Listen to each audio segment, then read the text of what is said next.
पाट sari blouse piece रे देखो स्टोन वर्कर नेक देइछि बहुत तलू को देइछि। हेलो फ्रेंड्स नमस्कार। आउ गोटे नुआ ब्लाउज आपण मानक पई नै आछि।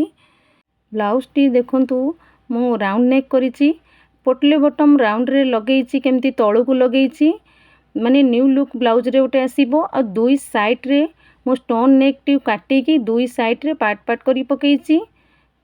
नॉर्मल हाथ रखिछि, सिंपल लटकन करिछि। फ्रंट रे मु डबल कटोरी ब्लाउज करिछि, राउंड नेक रे मु लेस पकेइछि। देखंतु एभली भल भल वीडियो मो आईडी रे अछि, ब्लाउज आइडिया पाई परिबे मो आईडी जदी विजिट करिवे। एही वीडियो को सर्वप्रथम गोटे लाइक कर दियंतु, अन्य को शेयर कर दियंतु। आ ब्लाउज डिजाइन टी केमिति लागुची कमेंट करी जणांतु। एभली भल भल माने ब्लाउज आइडिया जानिबा पई मो आईडी को फॉलो करिकि रखंतु।